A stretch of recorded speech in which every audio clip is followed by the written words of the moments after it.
ప్రార్థన చేసుకుందాం.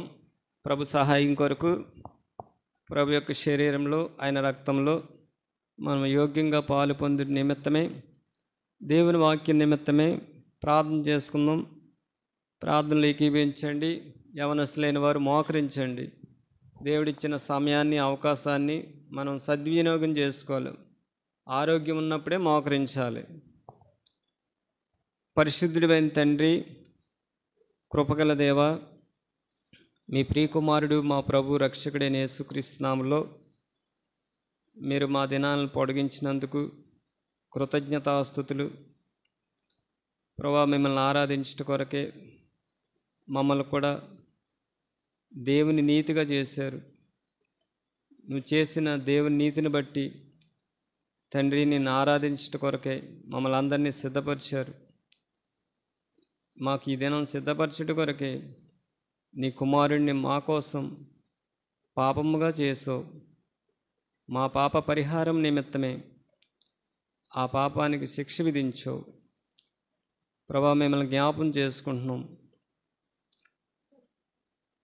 అందుకొరకే నాయనా మీ కృప మాకు అనుగ్రహించు. వచ్చిన ప్రతి ఒక్కరిని జ్ఞాపం చేసుకోండి. ఎవరైతే అనారోగ్యాలతో బలహీనతలు ఉన్నారో వారిని జ్ఞాపం చేసుకోండి, స్వస్థపరచండి, కృపను అనుగ్రహించండి. ప్రభా, ఈ సహవాసంలో మమ్మల్ని నడిపించావు. మరొకసారి మిమ్మల్ని స్తుతిస్తున్నాం. దయగల తండ్రి, నమ్మకమైన ప్రభా, నీ మాటలు నా నోట్లో ఉంచి నీ చేతులను నన్ను కప్పండి. నా నోటికి తోడేయండి. పలకవలసింది మీరు బోధించండి. మత్తయి సువార్త 10:20 నెరవేర్చండి. యోహాను సువార్త 14:26, యోహాను సువార్త 16:13 ఈ పరిచర్యలను మీరు నెరవేర్చమని, నీ నామానికే మహిమ కలిగినట్లు, నీ నామమే హెచ్చింపబడినట్లు సహాయించండి. ఎవరెవరు ప్రభా ఎటువంటి అక్కర్లతో, ఇబ్బందులతో, అనారోగ్యాలతో ఉన్నారు వారిని కనికరించండి, స్వస్థపరచండి, మీ కార్యాలు జరిగించండి. నాయన, మీరే శిరస్సుగా, సంరక్షకుడిగా, పోషకుడిగా ఉండి సహాయం చేయమని ప్రార్థన చేస్తూ దుష్టుల నుంచి కాపాడమని, హగ్గై గ్రంథం 2:9 నెరవేర్చమని, మా ప్రభువును రక్షకుడు మీ ప్రియకుమారుడైన యేసుక్రీస్తు వారి ఘనమైన నామంలో ప్రార్థించి సహాయం కొరకు అడుగుచున్నాం తండ్రి. ఆమెన్.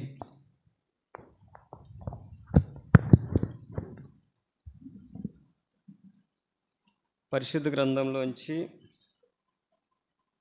దేవుని వాక్యాన్ని చదువుకుందాం. తిమోతికి రాసిన 2వ పత్రిక 2:8 జ్ఞాపం చేసుకుందాం. నా సువార్త ప్రకారము దావీదు సంతానంలో పుట్టి మృతుల్లో నుండి లేచిన యేసుక్రీస్తును జ్ఞాపం చేసుకుంది. అందుకే ప్రభు యొక్క శరీరము, ఆయన రక్తం మనకు ఏం జ్ఞాపం చేస్తుందంటే ఆయన పునరుద్ధానాన్ని జ్ఞాపం చేస్తుంది. ఈ లోకంలో ఎంతోమంది చనిపోయారు కానీ ఎవరూ లేవలేదు. ఎందుకంటే ప్రతి ఒక్కరిలో ఏముందండి? పాపం ఉంది. పాపం ఉన్న వ్యక్తి లేవలేడు.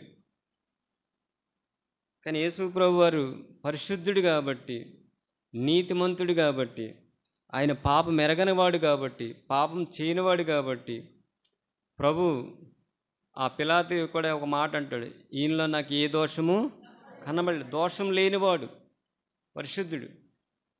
అందుకే అపుస్తుడైన పౌలు గారు తిమోతికి రాసిన 2వ పత్రిక 2:2 ఏమంటుందంటే ఒక మాట ఉంటుంది, 8వ, నా సువార్త ప్రకారం దావీదు సంతానంలో పుట్టి మృతుల్లో నుండి లేచిన యేసుక్రీస్తుని జ్ఞాపం చేసుకోవాలి. మనం ప్రభుని జ్ఞాపం చేసుకోవాలి. ఎవరిని జ్ఞాపం చేసుకోవాలంటే ప్రభుని జ్ఞాపం చేసుకోవాలి. చూడండి 2వ మాట, కొరింథీయులకు రాసిన 1వ పత్రిక 11:23 కాడి నుంచి 25 కాడి జ్ఞాపం చదువుకుందాం. కొరింథీయులకు రాసిన 1వ పత్రిక 11:23 నుండి 25 వరకు. నేను మీకు అప్పగించిన దాన్ని ప్రభు వలన పొంది తిని, ప్రభు అయిన యేసు తాను అప్పగింపబడిన రాత్రి ఒక రొట్టెని ఎత్తుకుని కృతజ్ఞతాస్తుతులు చెల్లించి దానిని విరిచి, ఇది మీ కొరకైన నా శరీరము, నన్ను జ్ఞాపం చేసుకున్నట్టుకై.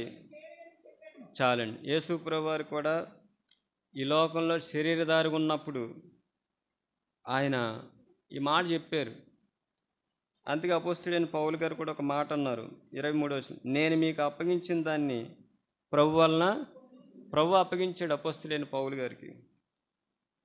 ఆయన చూడండి ఆ 24, దానిని విరిచి, ఇది మీ కొరకైన నా శరీరము, నన్ను జ్ఞాపం చేసుకున్నట్టుకే దీనిని చేయడం. 25వ వచనం, ఆ ప్రకారమే భోజనమైన పిమ్మట ఆయన పాత్రను ఎత్తుకుని, ఈ పాత్ర నా రక్తం వలన క్రొత్త నిబంధన, మీరు దీనిలో త్రాగునప్పుడల్లా నన్ను జ్ఞాపం చేసుకున్నట్టుకై దీనిని చేయడు.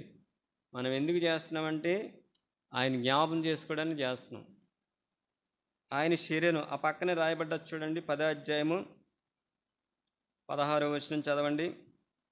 కొరింథీయులకు రాసిన మొదటి పత్రిక 10వ అధ్యాయం 16వ వచనం, మనము దీవించు ఆశీర్వచన పాత్రలోని త్రాగుట క్రీస్తు రక్తంలో. చూసారండి, మనం తీసుకుంటున్నామంటే చాలామంది అయోగ్యంగా అనాలోచనగా ఏంటి ఇస్తున్నారు కదా అని తీసేసుకుంటారు. అక్కడ ఏం రాయబడ్డదంటే 10వ అధ్యాయంలో చదవండి, క్రీస్తు రక్తంలో పాలు అంటే క్రీస్తు రక్తంలో పాలు పుచ్చుకుంటున్నావు నువ్వు. లోకంలో మన ఇష్టానుసారంగా జీవించి మందిరానికి వచ్చి పాలు పొంది మళ్ళీ లోకంలో కలిసిపోతే అక్కడ మాట రాయబడ్డది చూడండి, 27వ వచనం, కొరింథీయులకు రాసిన మొదటి పత్రిక 11వ అధ్యాయం 27వ వచనం చదవండి. కాబట్టి ఎవడు అయోగ్యంగా ప్రభు యొక్క రొట్టెను తిననో లేక ఆయన పాత్రలో త్రాగునో వాడు ప్రభు యొక్క శరీరం గురించి రక్తం గురించి అపరాధి అవుతాడంట. ఏమవుతాడండి? అపరాధి అవుతాడు. మళ్ళీ ఎఫెసీయులకు రాసిన పత్రిక 2వ అధ్యాయంలో మాట, మీ పాపముల చేతను అపరాధముల చేతను చచ్చిన వారై ఉండగా. చచ్చిన వారిని ప్రభు బతికించడానికి ఈ లోకానికి వచ్చాడు. కానీ చాలామంది ఏం చేస్తారంటే అయోగ్యంగా తీసుకుంటారు. అందుకే అయోగ్యంగా తీసుకోకూడదు. రెండో మాట చూడండి, 28వ వచనం, కాబట్టి ప్రతి మనుష్యుడు తన్ను తాను పరీక్షించుకొనవలెను, అలాగు చేసి ఆ రొట్టెని తిని ఆ పాత్రలోంది త్రాగాలి. అక్కడ ఇంకో మాట ఉంది, ప్రభు శరీరం అని వివేచింపక తిని త్రాగువాడు తనకు శిక్షావిధి కలుగుటకే శిక్షకే తాగుతున్నాడు. అందుకే చాలా జాగ్రత్తగా ఉండాలి. మనం పాలు పొందుతున్నామంటే అది ప్రభు యొక్క రక్తము. కింద మాట రాయబట్టి చూడండి, అదే కొరింథీయులకు రాసిన మొదటి పత్రిక 10వ అధ్యాయము 17వ వచనం చదవండి.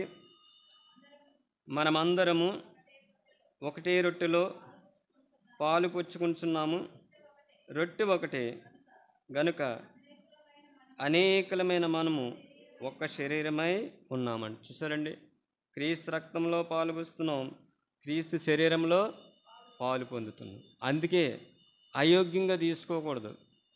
ఏం చేయాలండి? పరీక్ష చేసుకోవాలి. ప్రతి మనుషుడు తన్ను తాను పరీక్ష చేసుకుని అలాగు చేసి ఆ రొట్టెని తిని ఆ పాత్రలోంది త్రాగాలి. మరి చూడండి, ఇంకో మాట ఉంటుంది, లూకాసు సువార్త 22వ అధ్యాయము, లూకాసు సువార్త 22వ అధ్యాయం 19వ వచనం చదవండి. లూకాసు సువార్త 22వ అధ్యాయం 19వ వచనం, పిమ్మట ఆయన ఒక రొట్టె పట్టుకుని కృతజ్ఞతాస్తుతులు చెల్లించి దాన్ని విరిచి వారికిచ్చి, ఇది మీ కొరకు ఇవ్వబడిన. చూసారండి, మన కొరకు ఆయన శరీరం ఇచ్చాడు. మీ కొరకు ఇవ్వబడుచున్న నా శరీరము, నన్ను జ్ఞాపం చేసుకున్నట్టుకు దీనిని చేయడు.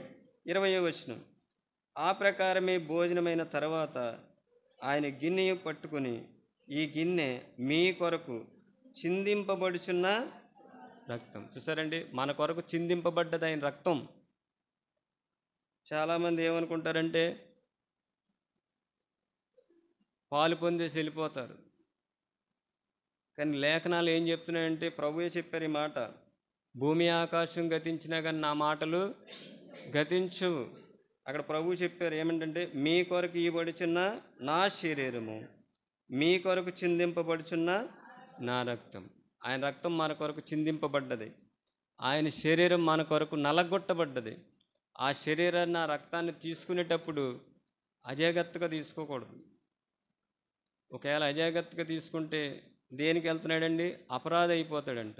రెండవదిగా శిక్ష కలుగుద్దంట. మూడవది చూడండి, ఆ పక్కనే రాయబడ్డది 30వ వచనం. కొరింథీయులకు రాసిన మొదటి పత్రిక 11వ అధ్యాయం 30వ వచనం. ఇందువలననే మీలో అనేకులు బలహీనులను రోగులై ఉన్నారంట. చాలామంది నిద్రిస్తున్నారు. ఆత్మీయంగా ఏమైపోతారంటే వాళ్ళు నిద్రిస్తారు, ఆత్మీయ జీవితంలో బలహీనలు అయిపోతారు. ఇంకేమవుతారండి? రోగులైపోతారంట. అందుకే మనం తీసుకునేటప్పుడు చాలా జాగ్రత్తగా తీసుకోవాలి. అందుకే తిమోతికి ఆ 2వ పత్రికలో కూడా మృతుల్లో నుండి లేచిన యేసుక్రీస్తుని మీరు జ్ఞాపం చేసుకోవాలి. ఆయన మృతుల్లోంచి లేపబడ్డాడు. ఆయన చూడండి, ఆయన శరీరం గురించి కొన్ని విషయాలు తెలుసుకుని ప్రభు యొక్క బలలో మనం యోగ్యంగా పాలు పొందాం. మొట్టమొదటిగా ఆయన శరీరాన్ని మనం ఎందుకు జ్ఞాపం చేసుకోవాలంటే చూడండి, పేతురు రాసిన మొదటి పత్రిక 4వ అధ్యాయము 1వ వచనం. క్రీస్తు శరీరమందు చాలండి. ఆయన శరీరాన్ని మనం ఎంత జ్ఞాపం చేసుకోవాలంటే క్రీస్తు శరీరమందే శ్రమపడ్డాడు. క్రీస్తు ఎందుకండి శ్రమపడ్డాడో? శరీరంలో శ్రమపడ్డాడు. ఎవరి కొరకు శ్రమపడ్డాడు చెప్పండి? ఆయన పాపం చేయలేదు, ఆయన పరిశుద్ధుడు, నీతిమంతుడు. కానీ అక్కడ పేతురు రాసిన మొదటి పత్రికలో ఏముందంటే 4వ అధ్యాయం 1వ వచనంలో క్రీస్తు శరీరమందు శ్రమపడిను. అది క్రీస్తు శరీరమందు శ్రమపడ్డాడు. అందుకే ఆ శరీరాన్ని ఆయన అంటారు. కొరింథీయులకు రాసిన మొదటి పత్రిక 11వ అధ్యాయం ఏమంటే ఒక మాట నేను చదువుతున్నాను చూడండి, ఏమనుందంటే అక్కడ, ప్రభు అయిన యేసు తను అప్పగింపబడిన రాత్రి ఒక రొట్టెని ఎత్తుకుని కృతజ్ఞతాస్తుతి దాన్ని విరిచి, ఇది మీ కొరకైన నా శరీరం. ఆయన శరీరము ఏం పొందిందండి? శ్రమ. మన శరీరం శ్రమకి ఏ వ్యక్తి కూడా ఇష్టపడ్డు. వేసవకాలం వచ్చిందనుకోండి, ఈ శరీరాన్ని ఏం చేస్తాడు చెప్పాలి? ఏసీలు కావాలి, సుఖం కావాలి, ఆకలేసిన టైంకి మంచి రుచికరమైన పదార్థాలు కావాలి. కానీ ప్రభు చూడండి, పరలోకమందున్న దేవుడు ఈ లోకానికి నరుడిగా శరీరధారికి వచ్చిన దినాల్లో ఏం పొందాడంటే శ్రమ. ఒక 5 సంవత్సరాలు పరిపాలించే నాయకులు చూడండి, శ్రమలు ఆ టైంలో శ్రమలు పొందుతారు, కానీ అధికారం వచ్చిన తర్వాత శ్రమలు అనుభవించరు. కానీ ప్రభు రోమీలకు రాసిన పత్రిక 9వ అధ్యాయం 5వ వచనం చదవండి. 9వ అధ్యాయం 5వ వచనం. పితరులు వీరువారు శరీరమును బట్టి ఎందుకు పుట్టాడైనా శ్రమలు పొందుతా పుట్టాడు. ఎందుకు పుట్టాడండి? శ్రమలో. ఆయన ఏమై ఉన్నాడు చూడండి, ఈయన సర్వాధికారి అయిన దేవుడైండి నిరంతరము స్తోత్రానికి అర్హుడు. సర్వాధికారి. పరలోకమందును భూమి అందును ఆయనకి ఏముందండి? సర్వాధికారము. కొద్ది స్థలానికి అధికారం ఉంటే, ఒక ఉద్యానికి అధికారం ఉంటే ఆ వ్యక్తులు ఏం చేస్తారండి చెప్పాలి? సుఖం, కష్టాలు అనిపించరు. కానీ ప్రభు అందుకే ఆయన శరీరాన్ని మనం జ్ఞాపం చేసుకోమంటున్నాడు. ఆయన నా శరీరాన్ని మీరు జ్ఞాపం చేసుకోండి. ఆ శరీరం అందు ఏం పడ్డాడైనా శ్రమలు. నువ్వు ప్రభు కొరకు కూడా మనం ఏం చేయాలంటే శ్రమలు అనిపించాలి. శ్రమలు లేనివాడు నిజమైన క్రైస్తవుడే కాదు. అర్థమైందండి? అందుకే ఆ మాట ఉంటుంది చూడండి,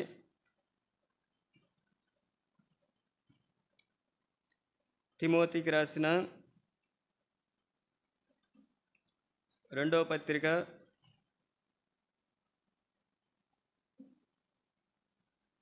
3వ అధ్యాయము 12వ వచనం. క్రీస్తునందు సద్భక్తితో బ్రతకను ఉద్దేశించే వారందరూ ఏం పొందుతారండి? హింస.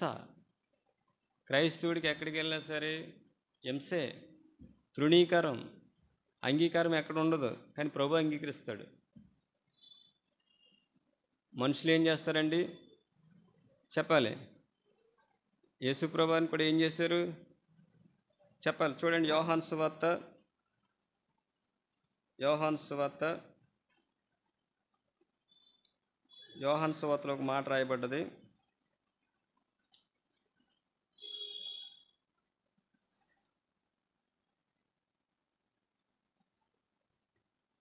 మొదటి అధ్యాయము 11వ వచనం. యోహాను సువార్త మొదటి అధ్యాయం 11వ వచనం. ఆయన తన స్వకీయుల యొద్దకు వచ్చును, ఆయన స్వకీయులు ఆయన్ను ప్రభువుని అంగీకరించలేదు, కానీ ప్రభు శ్రమలు పొందటానికి వచ్చాడు. ఆయన స్వకీయులే ఆయన్ని ఏం చేయలేదండి, అంగీకరించలా. మనల్ని కూడా అంగీకరించరు కొంతమంది. విరోధం వస్తుంది, వ్యతిరేకత వస్తుంది, తృణీకరిస్తారు. ఎందుకంటే ప్రభు కూడా శరీరం అందు ఏం పొందాడు, శ్రమలు పొందాడు. శ్రమలు గుండా వెళ్ళవలసి వస్తుంది. అందుకే అపోస్తుల కార్యాలు ఒక మాట ఉంటుంది చూడండి. అపోస్తుల కార్యములు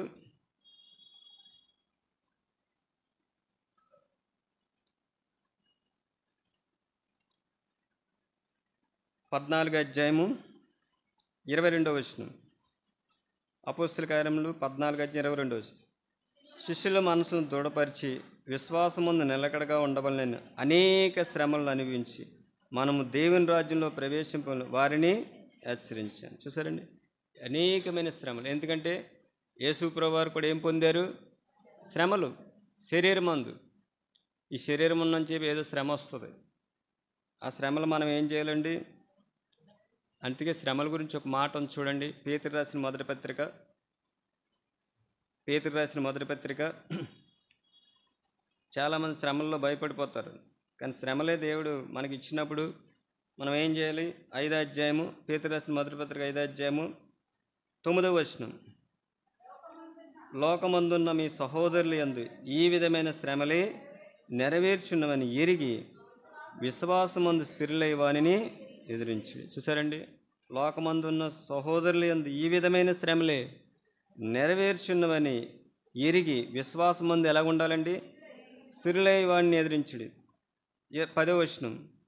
తన నిత్య మహిమకు క్రీస్తునందు మిమ్మను పిలిచిన సర్వకృపానిధియగు దేవుడు కొంచెము కాలం మీరు శ్రమపడిన పిమ్మట తానే మిమ్మల్ని పూర్ణులుగా చేసి స్థిరపరిచి బలపరుస్తాడు. చూసారండి, శ్రమలు బలపరుస్తాయి, విశ్వాసాన్ని స్థిరపరుస్తాయి, పూర్ణులుగా చేస్తాడు. ఈ శ్రమల్లో చాలామంది ఏం చేస్తారంటే వెనక్కి వెళ్ళిపోతారు, అవిశ్వాసులు అయిపోతారు. కానీ ప్రభు కూడా మన కొరకు ఏం పొందాడండి? శ్రమ పొందాడు. అదే పేతురు రాసిన మొదటి పత్రికలో 4వ అధ్యాయం మొదలు, క్రీస్తు శరీరమందు శ్రమపడిను గనుక మీరును అట్టి మనసును ఆయుధంగా. శ్రమ అనే ఆయుధం. శ్రమ ఏంటండి? ఆయన చూడండి ఆ మాట, క్రీస్తు శరీరమందు శ్రమపడిను గనుక మీరును అట్టి మనసును ఆయుధముగా. మన ఆయుధాలు ఏంటి చెప్పండి? మనం ఎక్కువ వాడే ఆయుధాలు ఏంటి? నోరు.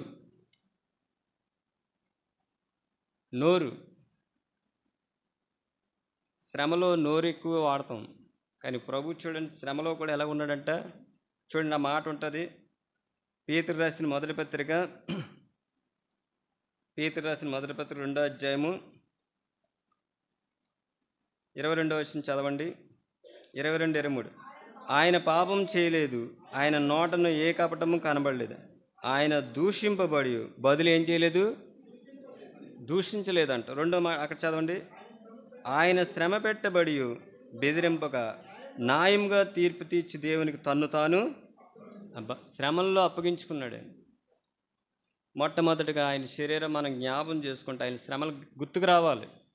రెండోది చూడండి, అదే పేతురు రాసిన మొదటి పత్రికలో ఇంకో మాట ఉంటుంది. 3వ అధ్యాయం 18వ వచనం చదవండి. 3:18. దేవుని చిత్తం అలాగున్న ఎడల మేలు చేసి శ్రమపడుట కంటే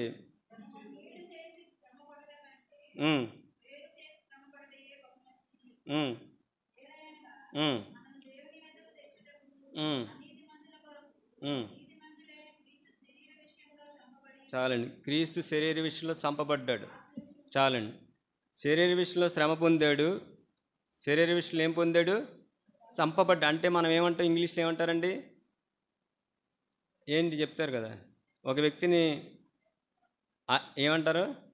చంపడం అంటే దాన్ని ఏమంటారు?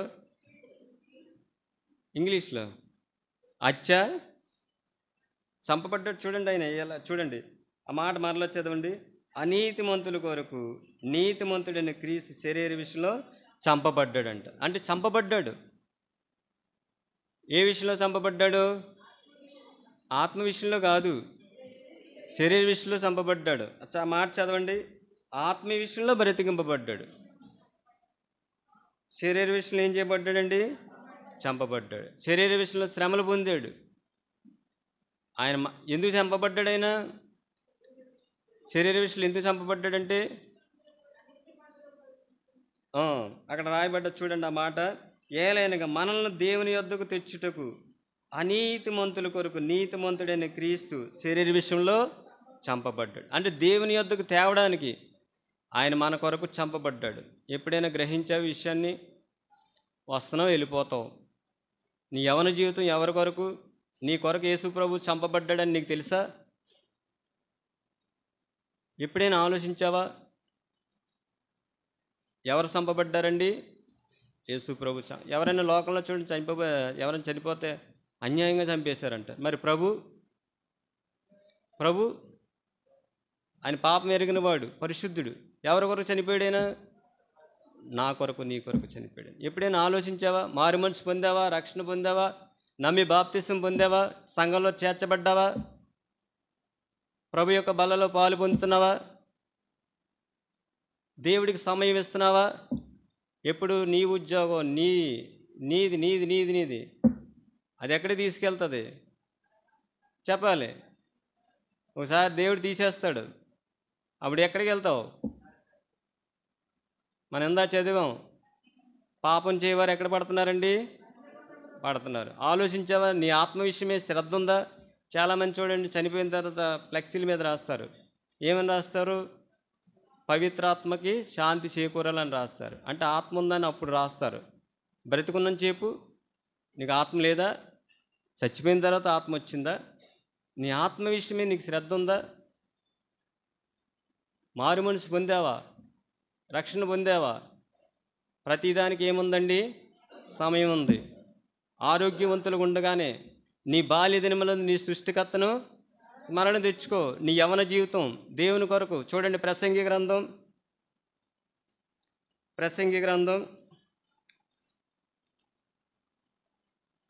12వ అధ్యాయము.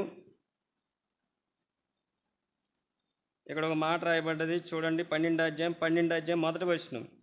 దుర్దినములు రాకముందే, ఇప్పుడు వీటి యందు నాకు సంతోషం లేదని నీవు చెప్పు సంవత్సరం రాకముందే, తేజస్సుకును సూర్యచంద్ర నక్షత్రములు చీకటి కమ్మక ముందే, వాన వెలిసి తర్వాత మేఘములు మరలా రాకముందే, నీ బాల్య దినములంది నీ సృష్టికర్తను స్మరణ. చూసారు, దుర్దినాలు వస్తాయి.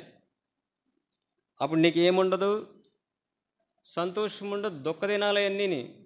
చూడండి పైన ఇంకో మాట ఉండదు. 11వ అధ్యాయము 9వ వచనం. యవనుడా, నీ యవనమందు సంతోషపడుము, నీ యవన కాలమందు నీ హృదయము సంతుష్టిగా ఉండనిమ్ము, నీ కోరిక చొప్పున నీ దృష్టి యొక్క ఇష్టం చొప్పు ప్రవర్తింపు.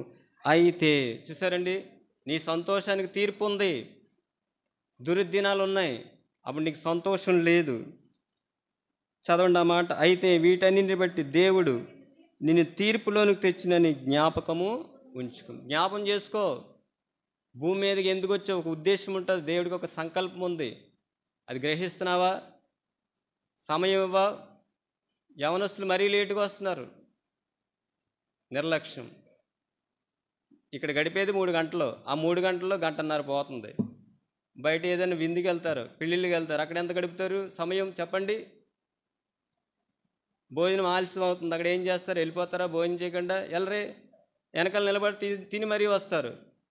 ఎవరన్నా ఫ్రెండ్స్ గురించి మొహమాటం. మరి దేవుని విషయంలో నీ కొరకు నా కొరకు ఆయన ఏం చేయబడ్డాడు? చంపబడ్డాడు. అది ఆలోచించావా? చూడండి 3వ విషయం. పేతురు రాసిన మొదటి పత్రిక 2వ అధ్యాయము 24వ వచనం.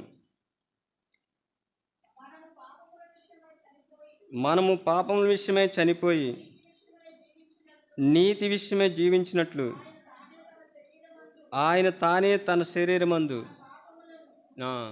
ఏం మోసాడండి? ఆయన శరీరం పాపాన్ని మోసాడు. ప్రయాసపడి భారం మోసుకుంటున్న సమస్త జనులారా నా యొద్దకు రండి, నేను మీకు ఏమిస్తాను? విశ్రాంతి ఇస్తాను. మన పాపాలు ఆయన శరీరం మీద మోసాడు. ప్రభు దగ్గరికి రావడానికి ఆలస్యం, ప్రభు మందిరానికి రావడానికి ఆలస్యం. ఎందుకు ఆలస్యం? ఆరోగ్యం ఇచ్చింది దేవుడు, ఆయుష్ ఇచ్చింది దేవుడు, దేహం ఇచ్చింది దేవుడు, అన్నీ దేవుడే. దేవుని యొద్దకు రావడానికి ఆలస్యం. అదే అధికారి ఎవరన్నా ఒక సంతకం పెట్టాలంటే ఏ టైంకి వెళ్తారండి? పలానా 9 గంటలకు రమ్మన్నాడు, 10 గంటలకు వెళ్తారా? లేదే, 8ంటికి వెళ్ళి కూర్చుంటారు. ఒక మనిషికి ఇచ్చే విలువ దేవునికి ఎందుకు ఇవ్వవు? ఒకసారి ఆలోచించండి. ఆయన సర్వాధికారం గల దేవుడు. చూడండి, ఆ మాట ఏముందంటే, క్రీస్తు తన శరీరమందు ఏం మోసాడు? మన పాపాలు మోసాడు. ఆయన శరీరధారిగా రావడానికి కారణం అదే. శ్రమపడ్డాడు, ఆయన చంపబడ్డాడు. ఏం మోసాడండి? పాపం. పాపం వల్ల వచ్చే జీతం మరణం. ఆయన ద్వారానే ఉంది పాపక్షమాపణ. ఇంకెక్కడికి వెళ్ళినా పాపక్షమాపణ లేదు. పాపం వల్ల వచ్చే జీతం మరణం, నరకం. ఆ నరకంలోంచి నిన్ను నన్ను తప్పించడానికి ఆయన శరీరం అందు ఏం మోసాడండి? పాపాలు మోసాడు, పాపాలు మోసాడు. చూడండి, 4వ విషయం ఇంకో మాట. రోమీలకు రాసిన పత్రిక 8వ అధ్యాయం 4వ వచనం. ఇందా చదివా భాగాన్ని.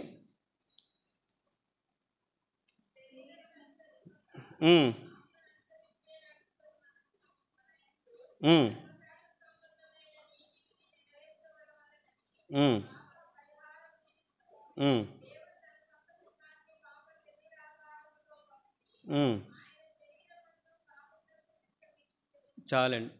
ఆయన శరీరం అందు పాపానికి ఏం పొందాడు? శిక్ష పొందాడు.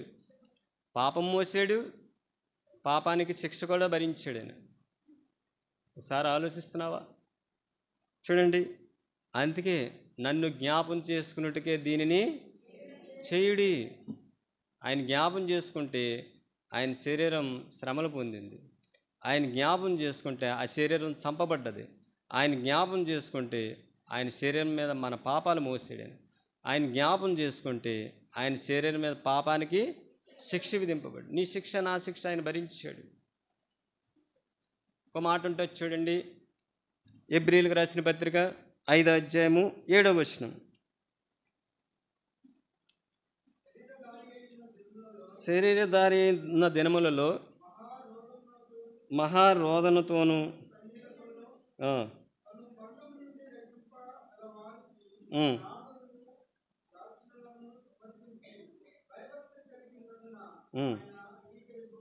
చాలండి. ప్రభువు కూడా శరీరధారి ఉన్న దినంలో భయభక్తులు కలిగి ఉన్నాడంట.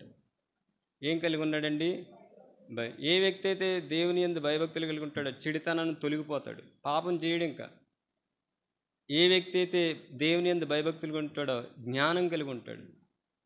ఏ వ్యక్తి అయితే దేవుని యందు భయభక్తులు కలుగుతుంటాడో ఎలా ఉంటాడండి? చెప్పండి, దీర్ఘాయుష్తో ఉంటాడు. ఆ మాట చూడండి, ప్రసంగిగా ఒక మాట ఉంటుంది, సామెతల గ్రంథం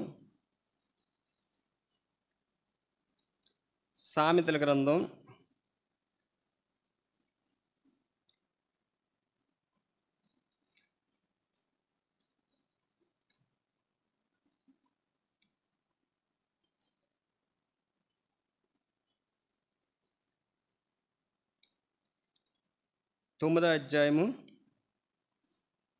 10వ వచనం చదవండి. సామెతల గ్రంథం 9వ అధ్యాయం 10వ వచనం. యెహోవా యందు భయభక్తులు కలిగి ఉండుటే జ్ఞానం మూలము, పరిశుద్ధ దేవుని గురించి తెలివియే వివేచనకు ఆధారం. నా వలన నీకు దీర్ఘాయువు కలుగును, నీవు జీవించే సంవత్సరాలు ఏమవుతుందండి? అది దేవుని యందు భయభక్తులు కలిగి ఉండాలి. చాలామంది మనుషులకు భయపడతారు కానీ దేవుడికి భయపడరు. దేవుడు చూస్తున్నాడు అనే మెలికవే ఉండదు. ఎవరన్నా పెద్దవాళ్ళు వచ్చారనుకోండి, వాళ్ళ ఎదురుగా లేచి నిలబడి భయపడతారు. ఆ పెద్దవాళ్ళు లేనప్పుడు దేవుడు చూడ్డా మనల్ని? చూడండి, ఆ మాట ఏముంది? యెహోవా యందు భయభక్తులు కలిగి ఉండుట జ్ఞానానికి, పరిశుద్ధ దేవుని గురించి తెలివియే వివేచనకు నా వలన, అంటే పరిశుద్ధ దేవుని వలన నీకు దీర్ఘాయువు కలుగును, నీవు జీవించే సంవత్సరములు అధికములవుతాయి అంటాడు. చూసారండి, ఆయన ఈ లోకంలో శరీరధారిగా ఉన్న దినాల్లో భయభక్తులు కలిగి ఉన్నాడు. అంత మాత్రం కన్నీళ్లతోనూ రోదనతో ఉన్నాడంట. రోదన, ఒక తల్లి కూడా ఏడుస్తూ ఉంటుంది పిల్లల గురించి, రోదన చేస్తుంది. తప్పుడు అడుగులు వేస్తుంటే, అన్యాయంగా జీవిస్తుంటే, వ్యతిరేకంగా జీవిస్తుంటే బాధపడేది ఎవరండి? తల్లే. ఎందుకంటే 9 మాసాలు కని పెంచింది కాబట్టి ఆ బాధ తల్లికి తెలుస్తుంది, ఇంకెవరికి తెలీదు. ఎందుకంటే ఆ బరువు మోసిన తల్లి. అలాగే దేవుడు మనల్ని సృష్టించాడు, మనల్ని ప్రేమించాడు, మన కొరకు ప్రాణం పెట్టాడు, ఆయనకి తెలుసు. అందుకే ఆయన ఈ లోకంలో కన్నీళ్లతోనూ రోదనతో ఉన్నాడు. చూసా, ఆయన భయభక్తులు కలిగి ఉన్నాడు. ఒక మాట చూడండి, అదే హెబ్రీయులకు రాసిన పత్రిక 10వ అధ్యాయము 5వ వచనం కానీ చదవండి. ఉమ్, ఉమ్, ఉమ్, ఉమ్, ఉమ్, ఉమ్, ఉమ్.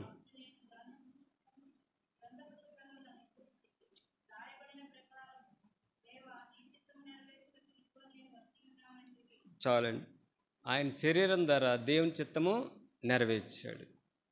ఏం చేశాడండి ప్రభు? మళ్ళా చదవమా, తేటగా చదవాలి. 5వ వచనం. కాబట్టి ఆయన ఈ లోకమందు ప్రవేశించడం ఇలాగ చెప్పిన, బలియు అర్పణని నువ్వు కోరలేదు కానీ నాకు ఒక శరీరము అమర్చితివి. ఉమ్, ఉమ్, ఉమ్,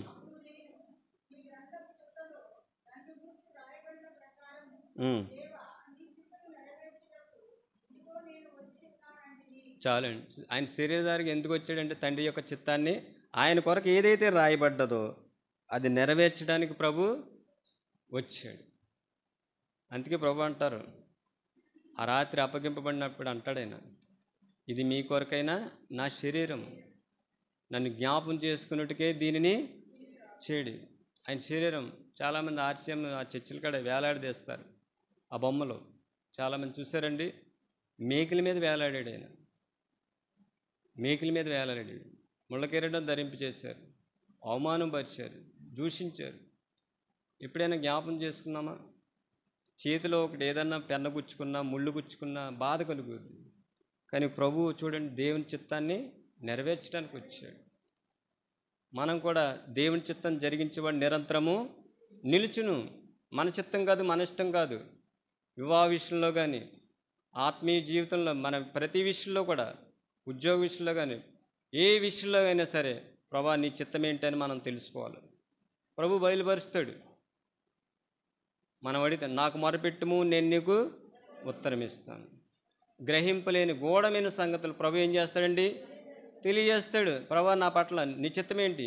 అక్కడ కూడా ప్రభు ఏమన్నారంటే చూడండి, ఆ హెబ్రీయులకు రాసిన 10వ అధ్యాయం ఏముందంటే, నేను గ్రంథము చుట్టూ నన్ను గురించి రాయబడిన ప్రకారము దేవా నీ చిత్తం నెరవేర్చుడు ఇదిగో నేను వచ్చినా.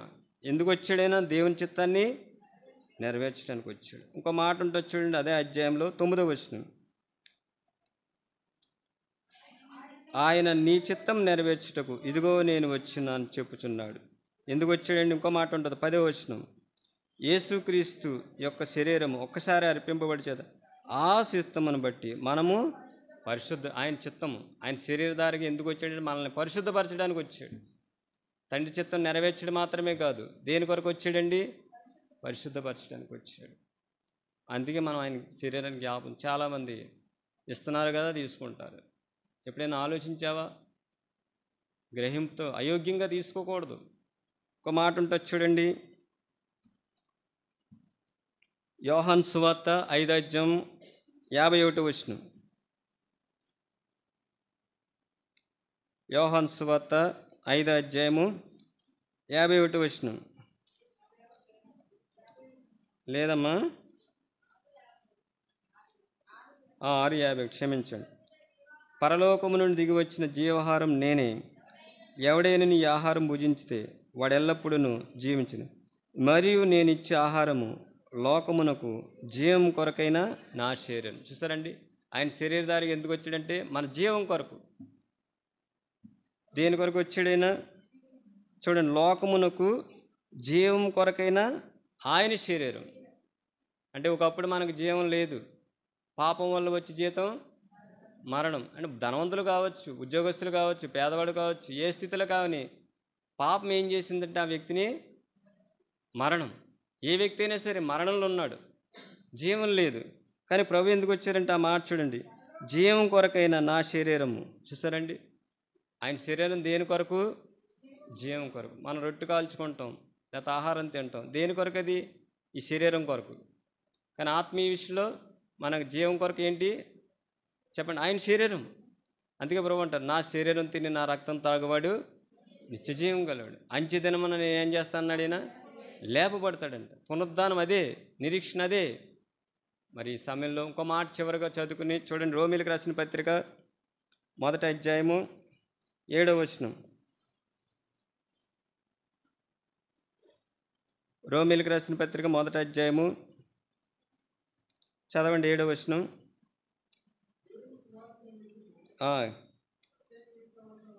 కింద భాగంలో ఉంటుంది చూడండి, ఆ మాట ఏంటంటే నేను చదువుతున్నాను చూడండి. యేసుక్రీస్తు విషయమైన ఆ సువార్తను పరిశుద్ధ లేఖనముల యందు తన ప్రవక్తల ద్వారా ముందు వాగ్దానం చేసింది. యేసుక్రీస్తు శరీరం బట్టి దావీదు సంతానముగా మృతుల్లో నుండి పునరుద్ధరణిన పరిశుద్ధమైన ఆత్మను బట్టి దేవుని కుమారుడిగా ప్రభావంతో నిరూపింపబడ్డాడు. చూసారండి, శరీరం బట్టి దావీదు సంతానంగా ఆయన పిల్లలు. అందుకే గుడ్డివాడు, దావీదు కుమారుడా నన్ను కరుణించుము. దావీదు కుమారుడా ఎందుకు వచ్చాడేనంటే యేసుక్రీస్తు శరీరం బట్టి దావీదు అంటే వాగ్దానాలు చేశాడు దేవుడు. అబ్రహాంతో వాగ్దానం చేశాడు, దావీదుతో వాగ్దానాలు చేశాడు. ఇవన్నీ కూడా ఆ వాగ్దానాలు బట్టి అంతగా పైన మాట రాయబడ్డది చదవండి. యేసుక్రీస్తు విషయమైన ఆ సువార్తను పరిశుద్ధ లేఖనముల యందు తన ప్రవక్తల ద్వారా ముందుగానే వాగ్దానం చేశాడు. ఆ వాగ్దానం చేశాడు. ఆ వాగ్దానాలే ఆయన శరీరధారికి లోకానికి వచ్చాడు. ఏదో అకస్మాత్తుగా వచ్చేయలేదు, ఒక దేశంలోంచి ఒక కులంలోంచి వచ్చేయలేదని. ఆయన గురించి ఏమైతే వాగ్దానాలు చేయబడ్డాయో అది నెరవేర్చడానికి ప్రభు ఈ లోకానికి శరీరధారిగా వచ్చాడు. మరి మనల్ని మనం పరీక్షించుకుందాం. ప్రభు యొక్క సన్నిధిలో అది క్రీస్తు రక్తము, క్రీస్తు యొక్క శరీరము, మన కొరకు చిందింపబడిన రక్తము, మన కొరకు ఏంటంటే ఆ శరీరము శ్రమపడ్డది. ఇంకేం పొందింది? చంపబడ్డది. ఇంకేం చేయబడ్డది చెప్పాలి? పాపాలన్నీ మోసాడని, పాపాన్ని శిక్ష భరించాడని, ఇంకా దేవుని చిత్తాన్ని నెరవేర్చాడు. ఇంకా చెప్పాలి, ఆయన శరీరం మనకి ఏమిచ్చింది? జీవాన్ని ఇచ్చింది. అందుకే ఆయన ఆది యందు వాక్యం ఉండును, ఆ వాక్యము దేవుని ఉండు, ఆ వాక్యమే దేవుడు, ఆ వాక్యమే శరీరధారి కృపాసత్య సంపూర్ణుడిగా మన మధ్య నుంచి. ఆ వాక్యం మరి జ్ఞాపం చేసుకుందాం, మనం పరీక్షించుకుందాం. ప్రభు యొక్క సన్నిధిలో ఒకసారి పరీక్ష చేసుకుందాం.